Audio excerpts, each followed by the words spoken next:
How are you doing, everybody? Jonathan here, and in this video I'm going to address a question that I got from Abraham over in Morocco, and he essentially asked, Jonathan, how do I seem to have a lot of clients telling me about their life problems while they're doing their exercises. What can I do to make them forget about their problems while they're in their session?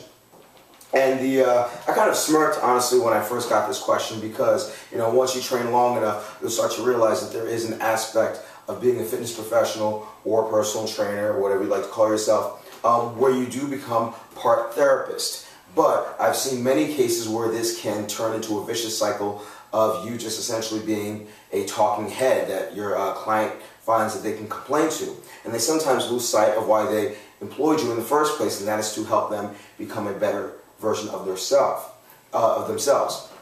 The other thing that you have to understand is that people, when they are out of shape or when they are sick in their bodies, essentially got that way because of poor life skills and poor management skills. And part of your job as a trainer is to help them to improve those life skills that will help them to make good decisions so as not to continue the unhealthy lifestyle that they're living.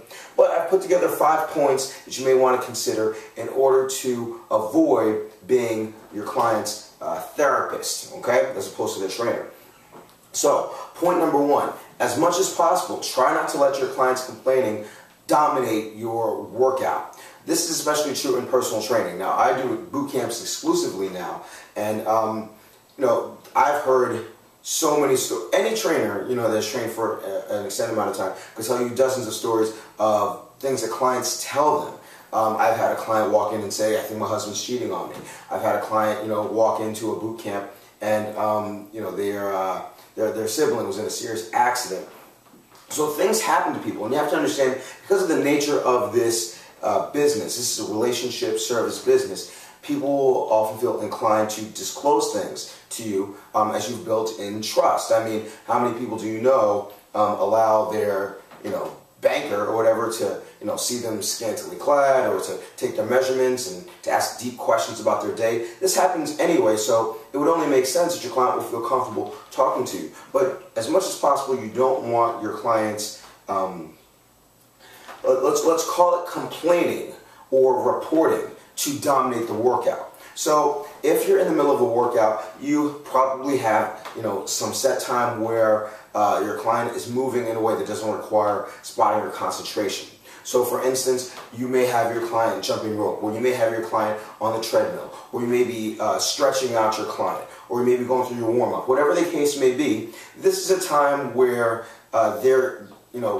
progress can be made in terms of the workout without having to be silent. All right, so the client can talk and still be stretched. The client can talk and still warm up. The client can talk and still walk or run, as opposed to doing some kind of anaerobic workout or something like burpees or something like that. Your client can still talk to you, can still progress. So you want to allocate that time to speak to your client. You can say, okay, I understand that this went on, and we're going to talk about this situation that you're going through while we're doing our warm-up, or while we're in our set, or while we're doing our workout routine. We're going to focus on the workout, but I promise I'll make out some time for you.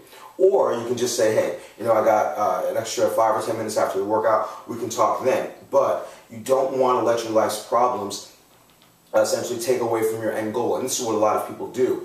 Something happens in their life, and all of a sudden the whole world falls apart, and that's why they can't get in shape. I'll get into that in a little bit. But you want to make sure not to let the reporting or complaining dominate your workout session with your client. Now, the second point is to give a line of defense. Now, I once had a client. She came up to me, and she didn't look like herself. And her sister got into a bad car accident. I was in the middle of, I was getting ready to run the boot camp class, and then she told me, I think either in person or via email.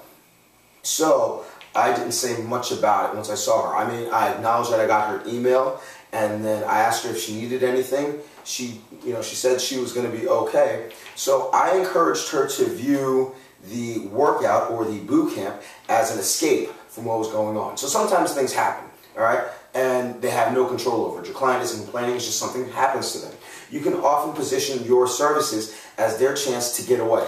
You know, we're not going to think about that. We're not going to worry about that. And we're just going to focus on exercise. And you don't know how valuable that is for some clients. I honestly believe that a lot of people get into fitness on some level having some kind of underlying issue that is not dealt with, and they look to get away. I found that a lot of people that have done my boot camp have had a lot going on in their life and have used the boot camp in addition to getting in shape, but use the boot camp to kind of get away, and that's their safe haven. Whether their parents are, you know, crazy kids, or a lot of responsibilities, or, you know, a cheating husband, whatever the case may be, a lot of people tend to look at your service as a getaway. So you can suggest to your client that they view their time with you as a getaway, and your job is to be continually positive, because a lot of people don't get that positive reinforcement outside of your training session. That's another reason why I believe that a lot of people get training, is because that's one place where you get guaranteed positive reinforcement. And if you allow the client to turn it into a sobbing session, then all of a sudden you're no different from what goes on outdoors. All right, it's just that they're not putting it on you, and you have to be up for your next client. So invite them to consider your session as a getaway. All right, the third point. All right, empower your client. Do not let your client's problems be a reason for their flakiness. So you'll often see situations. You have to understand, people came to you for training because they're in some way weak, either mentally, motivation-wise, just lack of knowledge in terms of what to do to get in shape. They came to you because they couldn't do it on their own.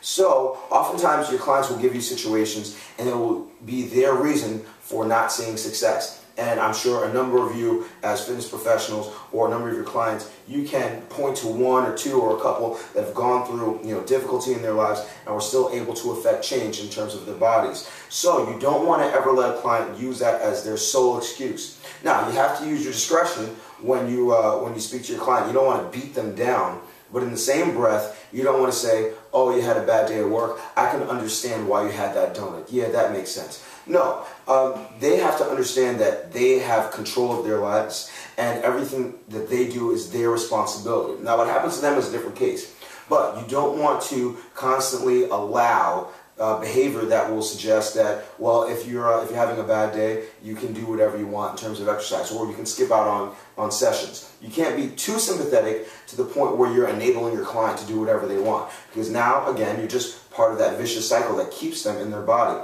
And while they may give you a little bit of pushback, as I often get pushback from my clients, in the end they will respect you if you help them push through that issue and keep them on task. Once they get to their end goal weight, they're going to thank you for never relenting and always believing that they can be better. And that's how you want to position yourself. Not don't, or you did wrong. It's you can be better. I know that you can do better. I know that you can push yourself better. I want to hear a story the next time you come in about how you had a bad day and overcame it. Turn the negatives into positives. All right? Number 4, whenever possible, do not make a decision for your client. All right? So, you have a client, I have a client who has an issue with their husbands. You know, they work in the same business as their husband, and they kind of do their reception work. Essentially, they're being run ragged by everybody else in the family. They do all the work. So they do paperwork for one person, they do paperwork for their brother, they do paperwork for their husbands, and they're constantly stressed and they're never getting sleep. Now, the quickest and easiest thing for me to do is to say, all right, stop working for this person, stop working for that person, just focus on this and tell everybody else to screw off. But you cannot do that because, number 1, there are 2 sides to every story, and number 2, because the truth changes. All right, so while one thing may be true for a specific amount of time, it may not always be true. And you don't want to be the main reason why your client ends up in a predicament because they took your advice. Instead, your best bet will be to ask, well, what do you want out of this situation? After they explain to you what they want out of the situation, then you're going to ask them, how can you get it? Make sure the client figures it out for themselves. And whenever possible, always deflect back to things regarding health. So what makes somebody successful in terms of dieting and in terms of fat loss and in terms of discipline? It's all about really time management. It's also about mental toughness. So you want to encourage time management, writing out plans, seeing what works best for their lifestyle, and prioritizing. If you push these life skills, your client can then make a decision on their own. But you don't want to take what your client is telling you and then say, oh, well, this person is dead wrong, or this is a bad person. You always want to make your client figure out their own problems for themselves. You're essentially a mirror, okay? Not their therapist. And number 5, never listen to the same story twice. All right, so your client, oh, I hate my boss, he yelled at me today. Okay. Again, if you go back to number 4, well, what kind of outcome do you want? Well, or why did this happen? How do you think you got here? You know, this is the kinds of questions that you want to ask your client so they can figure out how to solve their own problem. But if, you know, Tuesday they had this problem, Thursday they had this problem, the following Tuesday had this problem, they're not taking any kind of action. And all you have to do is let them know that, hey, you're not taking any action, so I'm not going to listen to this story. And that's okay. You can say, I'm not listening to this, because essentially you're enabling your client. You're allowing them to take time out of your session so that they can complain and moan about something that they're not trying to solve. So bring it back to health. Tell them, hey, Mrs. Jones, well, if you said you couldn't lose weight and I told you to stop eating bagels and you kept eating bagels, you didn't make a change, how can, you know, would you expect me to feel sorry for you? No, you're making that decision. You're not doing anything differently. So take action and maybe I'll listen. All right, but never listen to the same story more than twice because essentially your client is just, you know, they're getting off on you telling them, oh, the world is so bad and you're so right. Help them to understand that they have an effect on what happens to them and encourage them to take some kind of action after assessing the priorities in life and doing some time management and seeing how they can become a better, healthier version of themselves. Now, those are the 5 points. Now, with that said, as I was writing out these points, it reminded me of one time when I was training a client, and you have to understand there's a difference between complaining and reporting your day, you know, to an extensive degree, and self-disclosure. All right. When you first meet your client, you're talking about a lot of things. You're talking about health, you're talking about their exercise history, you're talking about what they want, and there's a level below that you will not get to in your initial session with your client. And sometimes there are things brewing that they don't feel comfortable telling you in the beginning because they just met you. But after time, after training with you for an extended period of time and after building that trust, they will feel the comfort level to tell you about these things that are really important for you to know because it will help you to relate to that person better. All right, so you know, I was in the middle of a training session, and mind you, this client had been training with me for a couple of months. She'd been very consistent, but you know, we were just talking in the middle of a set, and you know, we hit a point, and then she was, you know, ready to start crying. So I stopped the session, and then we talked it out, and I learned a lot of things about her that made our interactions much easier because I understood why she was the way she was. All right, so there will be times where clients feel the need to self-disclose, and those are situations where you need to use your discretion, and in a lot of cases, taking that information because it will only help you help them. If that's the kind of information that they're giving you, you do want to listen. But if it's just complaining about their job, things that they have control over, complaining about work, complaining about their significant other, that's not something that you need to give a lot of attention to. Or if you do want to give them that opportunity to voice it out, don't let it interrupt your session. So, that's about it. I'm not going to belabor this video. I hope you found this video helpful.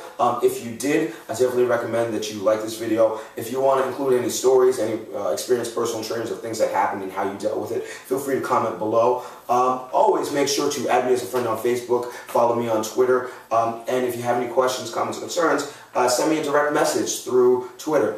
Send me a private message through Facebook, as a lot of these videos are dedicated to answering questions that are given to me on those 2 platforms. I just give it back to you in an organized fashion with all of my experience wrapped around it. If you just happen to stumble upon this video, subscribe to this channel, as this channel is dedicated toward helping trainers become better trainers. Other than that, you know, I'm just going to continue to make videos, keep asking me questions, and I'll do my best to answer them. As long as you remember to eat healthy, hydrate, drive safe, stress levels will give us, don't slap anybody, love your clients, they will love you back. I will see you all tomorrow or the next day, and you have a good one.